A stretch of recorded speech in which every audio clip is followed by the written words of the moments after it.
Hello and welcome to Cloud Driving School. This is the third instalment of how to set up the car ready to drive away. In number one, we looked at setting up your seating position, and number two, we looked at the ancillary controls, your lights, your wipers, your mirrors, etc. In this one, we're going to actually look at how to use the handbrake or the parking brake and the gear selector ready to actually physically move the car.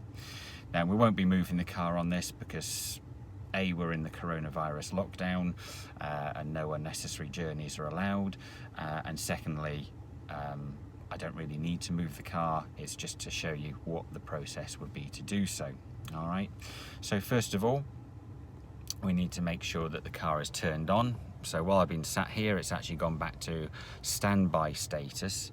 So you can see on the screen there is no ready in green lit up. So foot onto the foot brake to apply some pressure, finger back to the start button, and if I press and hold, there we go, you see the ready come up, and we know the car is switched on, ready to actually move. So your parking brake is actually down here, and you can see that with the red symbol there, which equates the same red symbol at the top of the screen there with the P in the middle of it. So with your foot brake applied, first of all, we would want to select the gear that we want to move away in. So this is an electronic gearbox for the automatic, and you can probably just about make out if I shield it from the light. At the top there is a button with the letter P, then you've got reverse, neutral, drive / B for brake. Okay, I'll explain more about that in a moment or two. There's also a red light lit up there saying that the car is in park. That also is shown up on the dashboard there in the large letter P. Coming back to this, there is a button on the side here. You can see that can just move in and out with your thumb. Okay, the lever, the gear lever itself doesn't move very much, but it does move. So if you try to move the gear lever, let's just say we wanted to go into reverse. So I've taken my foot off the foot brake. If I try and move the lever forwards, you hear it do a double beep there, and it says press the brake pedal and unlock. Okay, so you need the brake pedal applied. And you also saw it flash up briefly unlock. So if I do the same again without pushing that button in, but move the gear lever again for that reverse, it says press unlock. Okay, so the car is actually telling you you're not doing it correctly. So still with the foot brake pressed, press the button in and move the lever through the indent as far down or forwards as it will go. You can hear the parking sensors come on. R now comes up on the screen. You can see the rear view camera there, and we now have a light by the R. So I'm keeping the foot brake pressed at the moment. If you wanted to move the car away, you would then just push down, keeping the foot brake still pressed. You will see the light go off. Likewise, the light on the dashboard has now gone off on the top above the red circle there. If you decided that actually you were not ready to move at this point in time, lift the button up like that, red light comes back on, the car is now secured once again by the handbrake. So I would take the handbrake off, we are still in that reverse, and the car would, if I came off the foot brake now, start to move. I don't want to move the car at the moment, so I'm going to reapply the handbrake or the parking brake, go back to gear lever and press P to silence the rear parking sensors. So once you'd actually done your reversing and you then wanted to drive forwards, so I'll show you how you can do that. So again, I'm going to apply the foot brake and we're going to go into reverse briefly, so you can see the light up. Okay, so you've done your reversing maneuver. And if you want to then go to drive, all you need to do is just move the lever through the indent all the way towards you. You can now see a green light in drive. You hear the parking sensors go off, and the letter D now appears up on screen.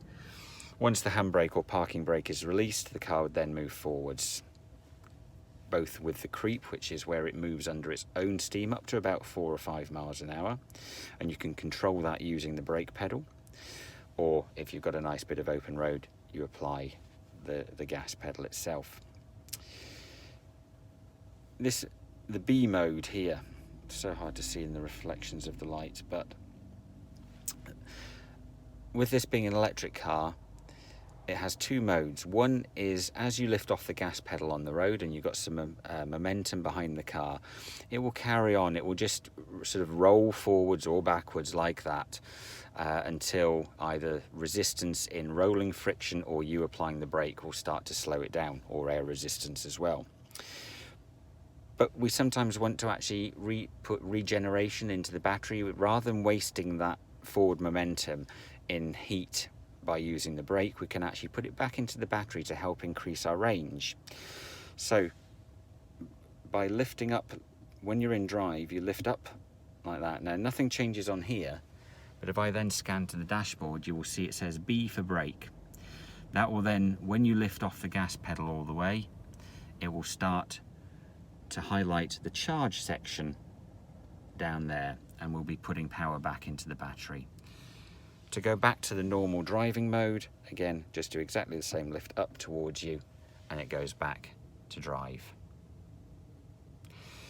Once you've done your driving and you've come to your parking position, so you would then reapply your handbrake, and then you would just press the P button there. You can see it comes to P on the gear lever there, and we go back to P on the dashboard. So that's the main controls of the car. Just for your information, we have several different dashboards on this car available. So we're in the dials mode at the moment. If I rotate this wheel here, just down the way 1 notch, you'll see the dashboard change. And it goes to driving mode. You can see some grey lines down the middle there, and if lane assist was in operation, the car would try and help. It doesn't do it entirely itself, it just guides you. But obviously during the lessons I will show you how that works, but generally we'll have that deactivated and you will be doing all of the control. So again, rotate that same rotary switch down, it comes to navigation. So it's a little bit hard to see in this camera on the screen, but you can actually see an area of mapping actually in the dashboard, and your speedometer changes to the one side there. If you had the sat-nav in operation, you would see a highlighted route in that, and it makes it a little bit easier than having to keep moving your eye across there and back to the road and back there. All you're doing is actually glance down and you can still see some of the road and then glance back up again. So that's what that is actually for. If I rotate the control again, we'll go to minimum display. This is a bit like the dials display, but it's just a 2D version, not a 3D. Rotate again. Personal. I happen to have this set up for the tell you what's on the radio station. Again, next one actually shows you the sort of battery consumption in miles per kilowatt hour usage. Obviously it's 3 lines at the moment because we're not going anywhere. Rotate it again.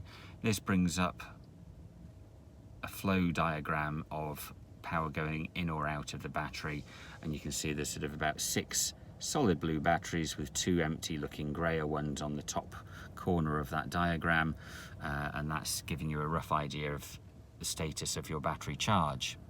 Rotate again and we come back to dials, and you can see it all change back to that. So once you'd parked up, you want to stop. What you'll do is you press and hold the start stop button until you see that happen. And then you can release the button and the car shuts down, and that is you ready to get out. So thank you very much for watching. Hope you found these informative,